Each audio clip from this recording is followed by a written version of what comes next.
elviszi az egészet.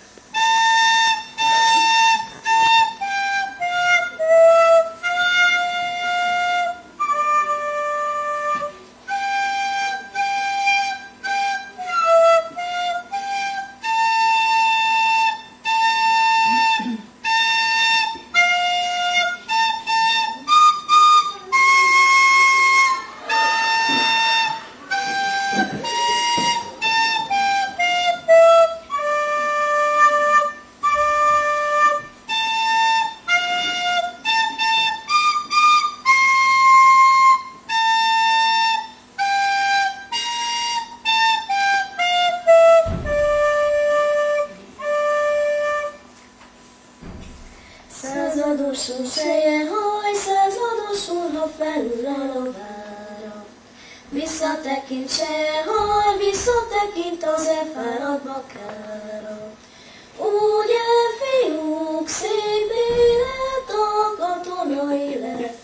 Csak az a baj seje haj, csak az a baj, hogy nehéz a viselet. Ugye, fiúk, szép élet, a katona élet. Csak az a baj, seje haj, csak az a baj, hogy nehéz a viselet. Diófában seje haj, diófában nem csinálnak koporsót. A bakának seje haj, a bakának nem írnak búcsúztatót. Ágyú golyó lesz annak a búcsúztatója. Barna kislány seje haj, barna kislány lesz a megsíratója. Ágyú golyó lesz annak a búcsúztatója. Barna kislány seje haj, barna kislány lesz a megsíratója. Debreceni nagy laktanya, suhajja, sárgyára van messzelve. 3 évet, 6 hónapot, suhajja, én is eltöltök benne. Rá van írva a csákomra, csákom mind a 2 oldalára. 3 hónap van még hátra, suhajja a katona ruhába. Rá van írva a csákomra, csákom mind a 2 oldalára. 3 hónap van még hátra, suhajja a katona ruhába. Végig megyek, suhajja Debreceni főutcán. Betekintek, suhajja ezredes úr ablakán. Tintatól van a kezében, sárga írópapír előtte. Szabadságos kis könyvembe, suhajja a nevemet írja be. Tintatól van a kezében, sárga írópapír előtte. Szabadságos kis könyvembe, suhajja a nevemet írja be.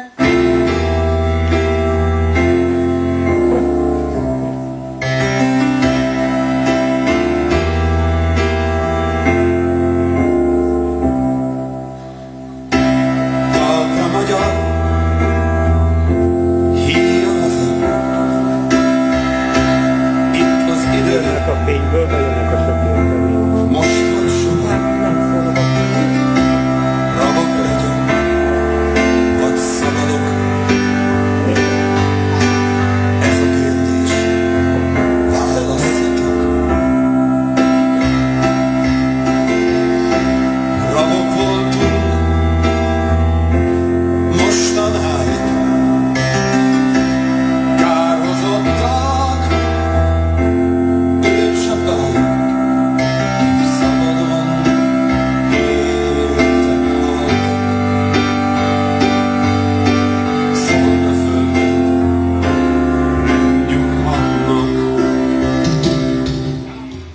Március 15-én reggel fél 9 tájban egy csoport fiatalember lépett ki a Pilvax kávéházból.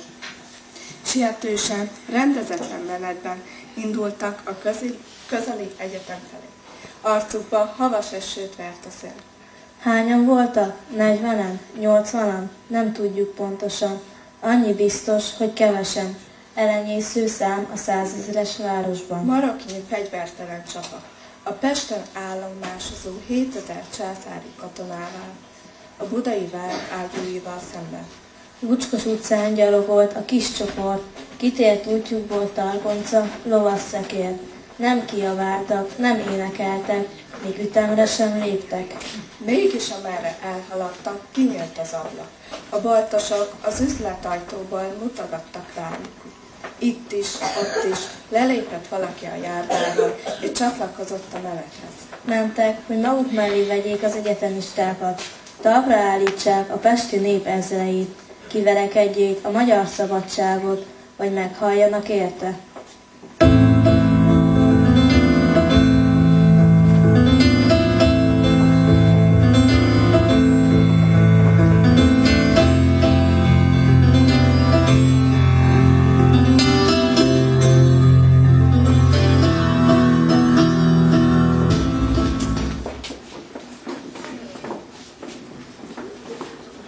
Kik voltak ők? Honnan jöttek? Hogyan kerültek együvé? Mindenek előtt fiatalok voltak. Szinte az iskolapadból kerültek az irodalmi vagy a politikai életbe. Többen közülük fiatalságuk miatt még képviselők sem lehettek, mivel akkor a törvény a 24 éves életkort írta elő. A másik közös vonásuk az volt, hogy nem a kiváltságos osztályból származtak. Volt, akinek az apja nemes volt ugyan, de elszegényedett. S volt, aki görög-katolikus lelkész, francia sebész, román származású gazdatiszt, felföldi német polgár, jobbágy, uradalmi erdész, gépgyártó, mészáros. Nagyon kevesen voltak. Elfértek néhány kávéházi asztal körül, de ott szavukra százak figyeltek, írásaikat ezrek olvasták. Az ellenségé még a hatalom, kicsi még a műseregünk, de akik vagyunk, mint elszánt férfiak, s ott a többség, itt az erő, mert a mi fegyverünk az élesebb, mert az igazság a mi fegyverünk. Az utókor így nevezte el őket, márciusi ifjak. Irin József, Vasvári Pál, Jókai volt. Irányi Dániel, Petőfi Sándor. szolgaságunk idejében mindenben csak beszélt, mi Bajlánk a legelső, akik tenni mertünk a honért. A földet, mely koporsó volt, benne egy nemzet a halott, megillettük, és 14 milliónyi szív földrugott. Egy szóvá, s egy érzelemmé olvadt össze haza, az érzelem lelkesülés, a szó szabadság vala.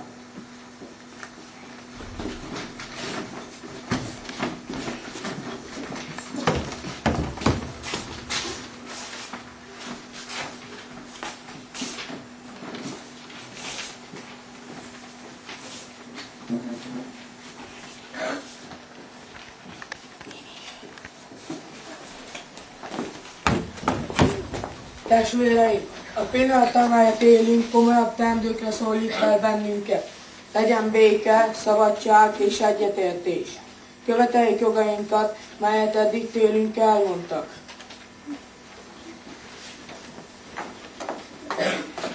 Kívánjuk a sajtószabadságát, a cenzúra eltörlését rögtön. Felelős minisztériumot Budapesten, évenkénti országgyűlés Pesten, és azt is rögtön.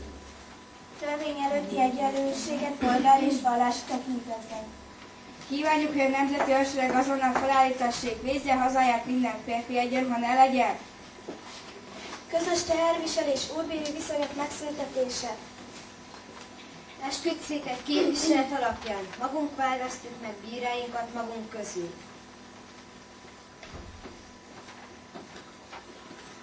Nemzeti bankot, idegen bankjegyeket nem akarunk elfogadni. A katonaság esküdjék meg az alkotmányra. Magyar katonáinkat ne vigyék külföldre, a külföldieket vigyék el tőlünk. Politikai státuszfoglyokat bocsássanak szabadon. Unió Erdély és Magyarország közt. Ezen jogokat követelni tartozik a nemzet, és bízni ön erejében, és az igaz ügy Istenében. Egyenlőség, szabadság, testvériség! Egyenlőség, szabadság, testvériség!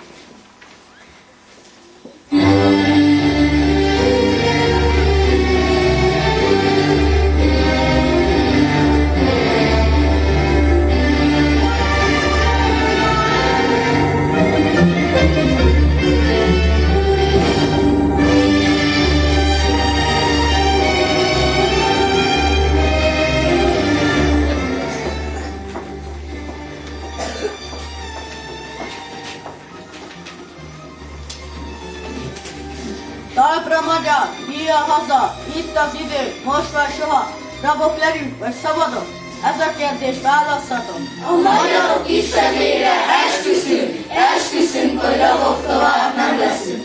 Rabok voltunk mostanáig, elhozottak éjsapáink, kik szabadon éltek, haltak, szolgaföldben nem nyugodtak. A magyarok istenére esküszünk, hogy rabok tovább nem leszünk.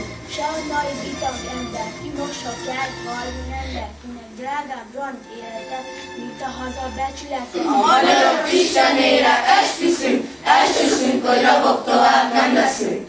Fényesebb a láncnál a kard, jobban ékesíti a kard, és mi mégis láncot hordunk, ide vele régi kardunk. A magyarok istenére esküszünk, hogy rabok tovább nem leszünk. A magyar nép megint szép lesz, méltó régi nagy híréhez. Itt rákentek a századok, lemossuk a gyalázatot. A magyarok istenére esküszünk, hogy rabok tovább nem leszünk. Hol sírjaink domborulnak, unokáink leborulnak, és áldó imádság mellett mondják el szent neveinket. A magyarok istenére esküszünk, hogy rabok tovább nem leszünk.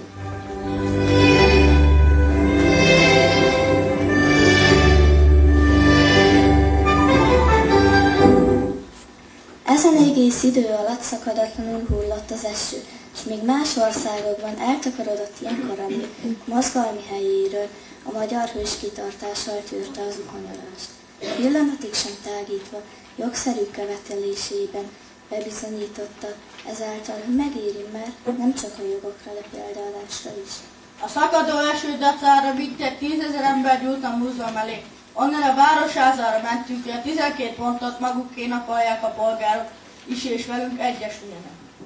A múzeum nagy lépcsőzetéről levonult sokaság, a városház és a városházi tér tanácskozási termét foglalták el, előadták a közkívánságokat, és hogy a tanács írja alá azokat. Katkovics városi közjegyző kijelentette, hogy a népszava Isten szava. Hol a víztanácsnok azt sugallta, hogy a közkívánságok még bővebb tanácskozást kívánnak. Ezen pontok felett a nemzet már 50 éve tanácskozik. Dr. Miller alpolgármester közölte, hogy nem szabad festnek alá maradnia a többi európai mozgalomtól. Nehogy egykor véget süssön rá a história. Erre Klauzár Gábor emelte komoly szavát a komoly pillanatokban. Meggyőző okainak nem lehetett ellenállni. A polgármester és szószólói aláírták a 12 pontú nyomtatványt, és a városi pecséttel ellátva folytatták a városház elé összegyűjt roppant népkommentet.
Ettől lordok lévén rögtön indultak Milánóba. Amint odaértek, kiütött a forradalom. Innen szintén tovább kellett utazniuk Párizsba. Alig voltak ott egy hétig, kiütött a forradalom. Itt ismét felpakoltak, mentek tovább Münchenbe. Alig szálltak le a kocsiról, ott is kiütött a forradalom. Rohantak Bécsbe, itt végig sem mentek a városon, de már állt a forradalom. Így mindenütt magukkal vitték a forradalmat. Csak odább, még uraim! Itt meg ne állapodjanak. Menjenek, járják be az egész világot. Egyszer hazaír szárnyaló katonaságot.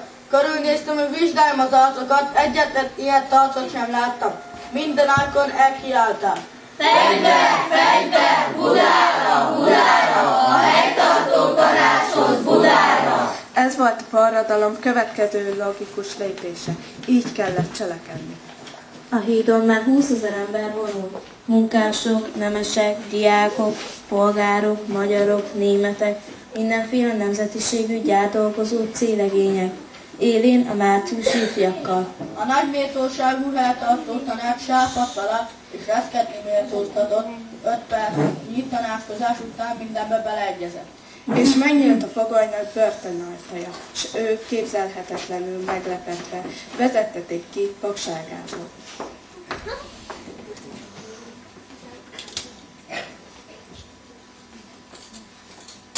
Megdöbbenve hallám börtönömben, a kiszabadításomért jött nép háborgó tengelyének moraját, midőn megtudtam, hogy szabad vagyok, midőn láttam, hogy velem együtt népem, testvéreim is szabadok.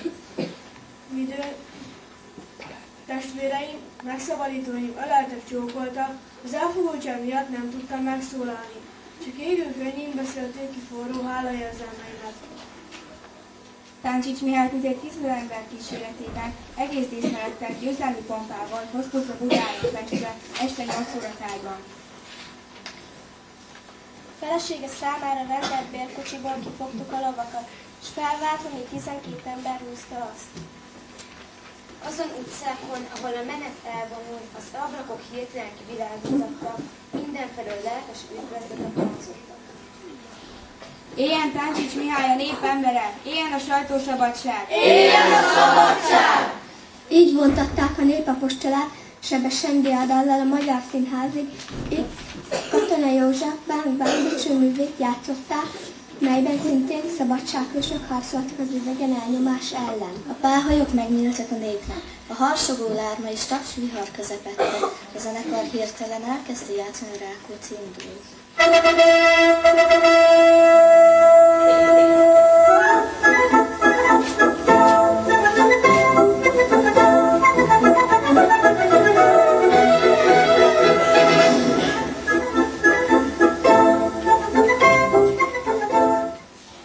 Erős ifjúság vezére voltam egy nagy tetteknél, és egy ilyen nap is díjazónak élet, Napóleon dicsőséget nevelet sem cserél. Nagyapáink és apáink még egy 100 elhaladt, nem tevének annyit, mint mink 24 óra alatt. Ott áll majd a krónikában nevetpesti ifjúság, ahon halálórában benned lett a orvosság. Fiatal vagyok, de nem cél nélkül, s a hátról kitűzött végcélért kész vagyok harcolni, ha kell. Életemet áldozni, bizony abban, hogy eljön ez a forduló, hogy nem fogják egymást oldozni. A testvérszeretet szellemláncai fogják egybe csapolni az emberiség, és a világcsaladdá olvasztják a föld minden népeit. A forradalom küldött, magyar handicsőséges napjai téli, béke, szabadság és egyetértés. A nép kivitt a jogait egy csepp vér nélkül. Legyünk rajta, hogy a békevidéken is fenntartassék. Isten és szabadság lelke velünk. Egy csoport gyermek, ki belekap a sorsgép az ötőibe, egy csapat poét, aki politikát csinál, és aztán 10 000 elesett hősöknek koszorúzott alakok a bitófán. És mégis dicső nap volt ez, mert a népet ez szabadított fel, s a nemzet millióit ezt tette honpolgárokká, a verejtékben áztatott föld uraival.